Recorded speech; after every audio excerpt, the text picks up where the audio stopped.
Good evening, and welcome to another thrilling episode of Raw TV. That's real and willing television. I'm Topher Harless. And I'm Corrie Lovette. Now tonight we have an exciting topic. We're going to be talking about Christian comedy. And the show will be kind of Where's my dressing room? For like the 5th time, it's over there. And it's not your turn yet. We weren't even gonna... We're talking. Oh, I'm sorry. I thought this was the Mark Lowry show. No. No, sir. No, sir. Okay, well, y'all just continue. Just pretend this didn't happen. Okay. All right, now that we got that cleared away, our guest is obviously Mark Lowry. Oh, yeah, that guy.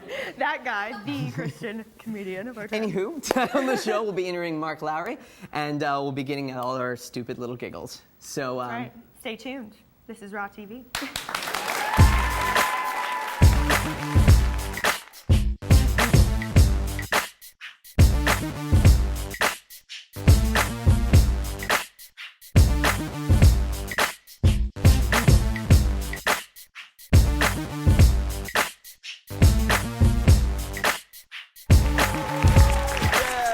Corrie and Topher.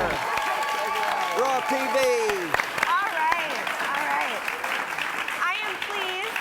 Officially welcome to the set, Thank Mark you. Lowry. Thank Welcome. you. Thank It's you. I great was to a have little you on the early, I show. know. That is He was ready. quite all right. Now, why don't you tell us a little bit of your background? How did you become this entertainer? Well, thank you for saying entertainer. I like that. That's nice, because comedian is scary. And I never set out to be a comedian. And when I was in Christian college, back in the dark ages, I went to Liberty University, which was Liberty Baptist College then, which was really a glorified high school when I went there. If you had an IQ of plant life, you can graduate. It wasn't. and I felt like God called me, and I'm Baptist, you know. He doesn't speak to me audibly, but he speaks to me, my heart, you know. And I felt like God was calling me into the music ministry, and so I said, well, and I put out a fleece. You know what a fleece is? Gideon fleece. I don't know about that. Is it like a coat? It's, you know, where you say, okay, Lord, if this is really you, then make this happen. You know, I guess you do that when you're immature in your faith, and I was definitely that. And the Lord fulfilled the fleece that night. It was like some bizarre, and it's too much to go into probably, but it happened that night. So I said, okay, so you get the word out. This is your idea. You can get the word out. And within a week, I was booked up through the end of the year, and I have not been unbooked to this day. Oh, wow. So time, you know, you don't ever know if it's really God. Was that really God? But time tells. You know, I think it was. Now, looking back. Let's hope so. But I would, yeah, really. So so. I would go into these churches and sing, and independent fundamental Baptist churches that would not clap because that's giving glory to men. They wouldn't shout because they're afraid someone might think they're doing it in another language. But they would laugh. And all I cared about is, are they listening and are they getting it? Because my whole goal has always been, I want them to get it. I want people to leave the concert just convinced that God is crazy about them. That's the goal. And humor seemed to be the way of doing it for me. And a comedian, like I was telling you earlier, a comedian tells 3 jokes, changes the subject, tells 3 more jokes, changes the subject, tells 3 jokes. And they never tell a 4th joke, because the 4th joke will always bomb. It is a rule that if you tell 3 jokes on one subject, that's your limit. I tell one and it always, I don't know. And Seinfeld is the perfect example of that. Well, Bill Cosby is more my role model, I think, because he tells stories. And the safety in a story when you're doing comedy is that if they don't laugh, who cares? You've still told your story. Right. The story is the goal. Humor is interspersed through the story. In my way of thinking, when I was learning this, is just to see if are they still listening.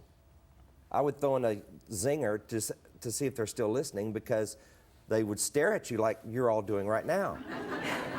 But if you would do something funny, they would laugh, and then you knew they were listening, and you could continue with the story. So that's how it all evolved for me. And because it was never my goal to be a comedian. I never set out to be a comedian. I still don't consider myself a comedian, and many of my peers would agree with me. But it's fun. Then I joined the Gaither Vocal Band after 8 years of doing my own thing, and I got to make fun of Bill's hair. For 13 years, I was making fun of his hair. And it was so easy. It was not. People ask me, do y'all know who Bill Gaither is? How many of you here do not know who Bill Gaither is? Don't lie. So everybody, seriously. This guy. That guy right there. And this lady. Well, he's in the you can leave. hymnal, but he's still alive. He's one of the few that's in the hymnal that's still alive. But he's written a lot of great songs, but he's got the worst hair. I mean, it is like, and people ask me if that is really his hair, and I say, he wrote, he touched me. He could afford a good wig. That is his hair, yes. Okay, so I know that most of your comedy comes from your childhood. How did you get to where you are now? Like, did you start in the slums? Not be killed? Yeah. Well, I had ADHD before they knew how to abbreviate it. They call it crazy kid syndrome. When I was a kid, it wasn't ADHD, it was BRAT. Here comes the brat, you know. And I don't know if you were raised, I was raised in church. And they didn't understand ADHD at the time. And I've dropped the H. I'm no longer hyper, I'm just attention deficit. But I'm too tired now, I'm 50, I don't follow my brain around the room. I sit in the lazy boy and watch it.